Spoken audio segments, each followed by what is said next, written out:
question is about money.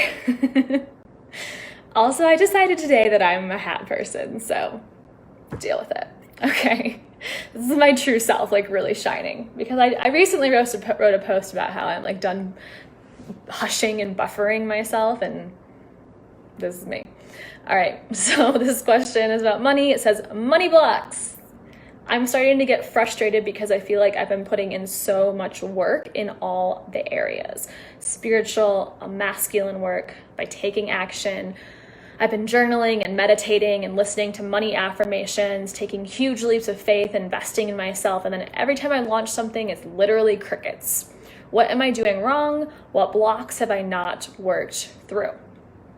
So there's clear frustration here, and I think, rightfully so, because, and I resonate. I think I can say I've been there to some extent and have a similar story at numerous different spots on my timeline of growth, where I've also felt like, okay, universe, I'm doing everything. Why haven't I sold out a program yet?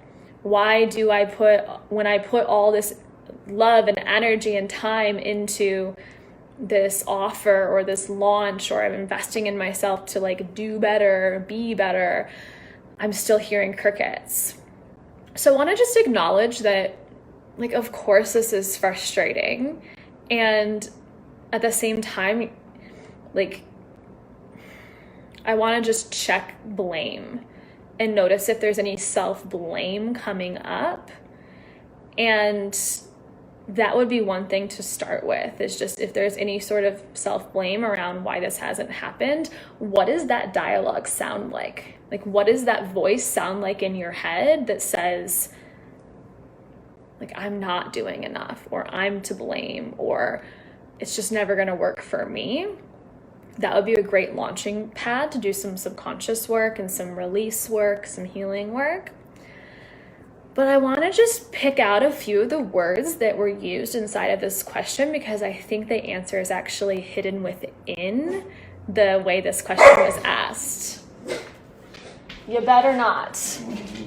All right, we're going to go outside because the doggos are going to bark.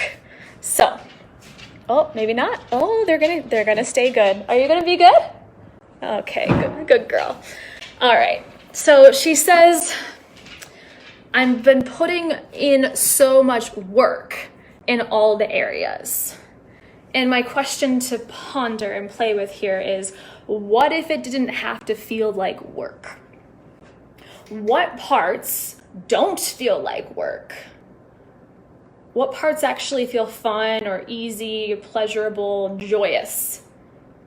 If the answer is none, nada, zilch, 0 parts feel good, it all feels like work, that's the problem. Problem's right there. If it feels like work and there's no pleasure or joy infused, it's a contractive, scarce energy. I'm imagining the body literally contracting. Versus when you're in this state of overflow, surplus, abundance, joy, bliss, pleasure, it's an expansive energy. It's an inviting energy. So I'm going to argue here that it's not actually about the work you have or have not been doing. And instead, it's more about, those are all great. It's not to say that you're doing things wrong. It's not to say that those haven't been helpful to some extent. But what I'm guessing is that there needs to be more embodiment of that by being. Less doing, more being. So it's not about reading another book or listening to more podcasts on money or saying more affirmations every morning, because affirmations are interesting too, and that there's a science to them, and there's a beauty to them, and there's an effectiveness to them, but there's also a way to do affirmations that actually just make your life worse. Have you guys considered that?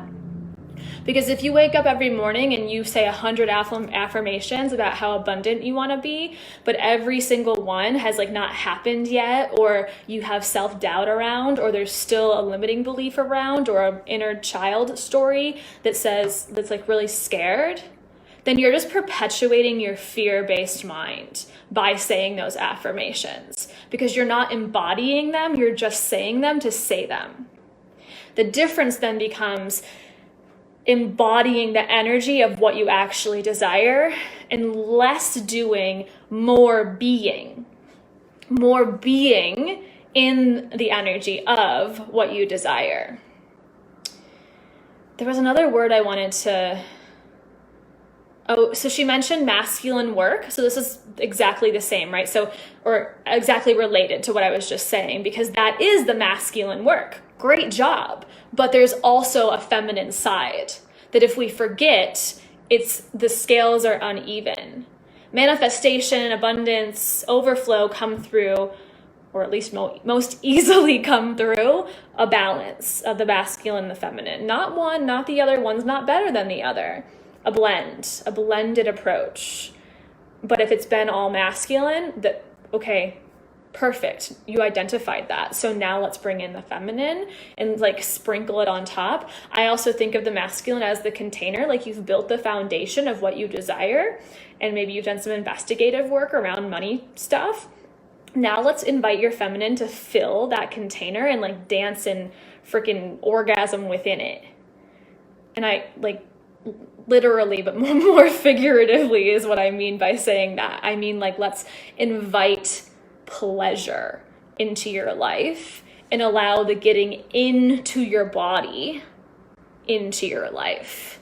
Breathwork is, I feel like breathwork could be really good for you as at least a launching pad, a starting point to see if it's for you. Breathwork's not for everybody, but if you are open-minded and you give it a chance, it can be a complete transforming turning point in your life.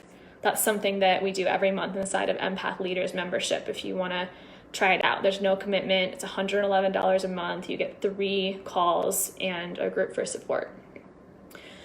All right, the last thing I'm going to say here, because I feel like I've been going on and on, but I hope this has been helpful, is that she asks, or she says, every time I launch something, it's literally crickets.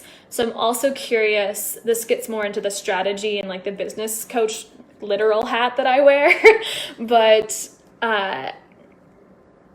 some questions to ask yourself around the things that you have launched or tried to launch. I mean, you have actually launched them. It's just they haven't been, quote, successful. And even that word, we get to define on our own what that means to us. But do you feel a hell fucking yes in your body around that offer that you launched? Is there no doubt about the value that the person will receive that says yes to that offer, that program, that service, whatever it is? Is there no doubt that people will sign up? Do you feel like this spark of excitement or passion or alignment within your heart, your soul, your energy body around this offer? And those are just some things to really think about and feel into. Because when the person who asks this question listens back, maybe they're going to be like, I'm actually feeling really balanced in my masculine and feminine. It just wasn't clear to Sarah when she read the question, but I actually feel like I'm already there.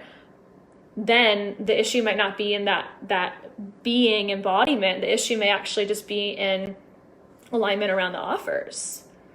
And if you just change the offer, maybe freaking miracles enter into your life and you're like, holy shit, I didn't think it could be that easy.